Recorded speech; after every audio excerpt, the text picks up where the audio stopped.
بسم الله الرحمن الرحيم ولئن أتيت الذين أوتوا الكتاب بكل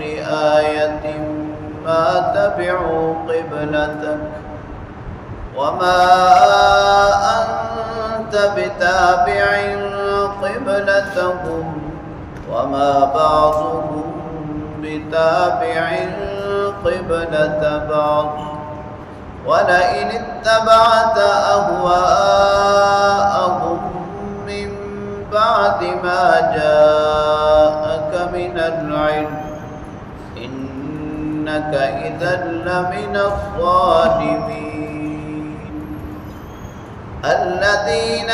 آتيناهم الكتاب يعرفونه كما يعرفون أبناءهم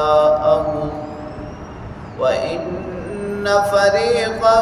منهم ليكتمون الحق وهم يعلمون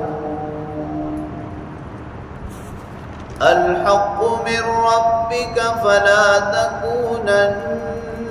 من الممتدين صدق الله وصدق رسوله النبي الكريم۔ سورہ بقرہ کی آیت نمبر 145 تا 147 کی تلاوت آپ نے سماعت کی۔ ترجمہ سماعت فرمائیں۔ وَلَئِنْ أَتَيْتَ الَّذِينَ أُوتُوا الْكِتَابَ بِكُلِّ آیَةٍ، اگر تم ان اہل کتاب کو تمام دلیلیں بھی پیش کر دو، مَا تَبِعُوا قِبْلَتَكَ، وہ پھر بھی آپ کے قبلہ کی پیروی نہیں کریں گے، وَمَا أَنْتَ بِتَابِعٍ قِبْلَتَهُمْ، اور نہ آپ ان کے قبلہ کی پیروی کرنے والے ہیں، وَمَا بَعْضُهُمْ بِتَابِعٍ قِبْلَةَ بَعْضٍ، نہ کوئی گروہ دوسرے گروہ کے قبلے کی پیروی کرنے والا ہے، وَلَئِنِ اتَّبَعْتَ أَهْوَاءَهُمْ، اور اگر آپ ان کے خواہشات کی پیروی کریں، مِن بَعْدِ مَا جَاءَكَ مِنَ الْعِلْمِ، علم اور یقین آنے کے بعد،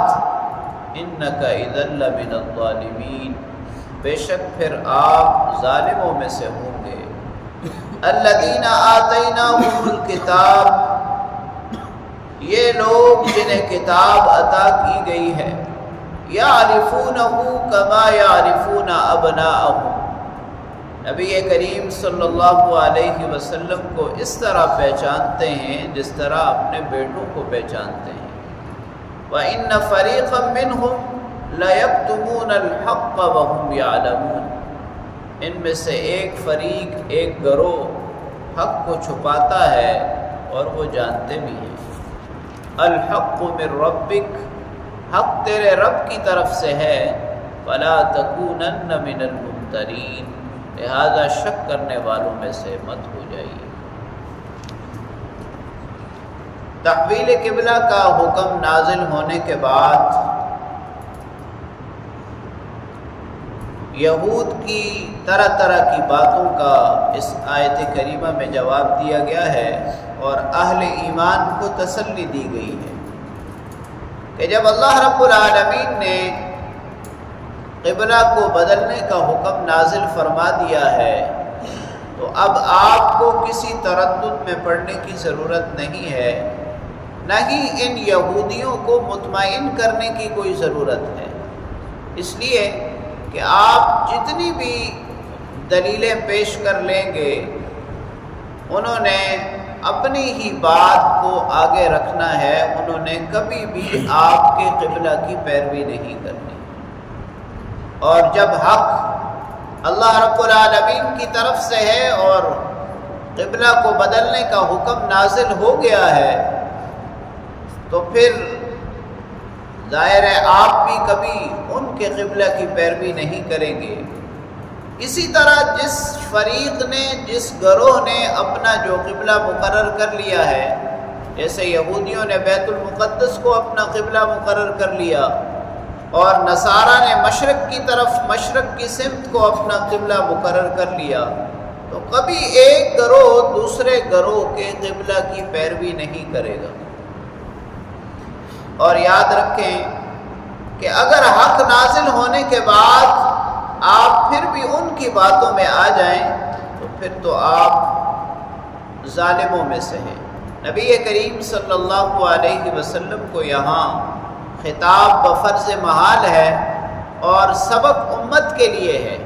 وگرنہ آپ کی طرف سے تو کبھی یہ سوچا بھی نہیں جا سکتا کہ آپ ان کی خواہشات کی پیروی کریں گے۔ آپ صلی اللہ علیہ وسلم کو مخاطب کر کے امت سے یہ کہا جا رہا ہے کہ جب اللہ رب العالمین نے حق نازل فرما دیا اور پھر آپ ان کی باتوں کی پرواہ کریں تو آپ ظالموں میں سے ہوں۔ اگلی آیت کریمہ میں ان کا کتمان حق بیان کیا جا رہا ہے کہ تورات اور انجیل میں نبی پاک صلی اللہ علیہ وسلم کی اتنی صفات بیان کی گئی ہیں، آپ کی اتنی نشانیاں بیان کی گئی ہیں کہ وہ آپ کو اپنے بیٹوں سے بھی زیادہ جانتے ہیں۔ اس کے باوجود پھر ایمان کیوں نہیں لاتے؟ اللہ کریم نے فرمایا اس لیے کہ وہ حق کو چھپاتے ہیں، تعصب ہے، عناد ہے، ضد ہے۔ اور یاد رکھیں حق وہی ہے جو اللہ کریم نے نازل فرمایا۔ ظاہر نبی پاک صلی اللہ علیہ وسلم موجود ہیں اور وحی کا سلسلہ جاری و ساری ہے، تو لہٰذا حق تو وہی ہے جو اللہ کریم نازل فرما رہے ہیں، لہٰذا کسی قسم کے شک میں مت مبتلا ہوئی۔ اللہ کریم سے دعا ہے اللہ رب العالمین کلام پاک کو پڑھنے، سمجھنے اور اس پر عمل کرنے کی توفیق نصیب فرمائے۔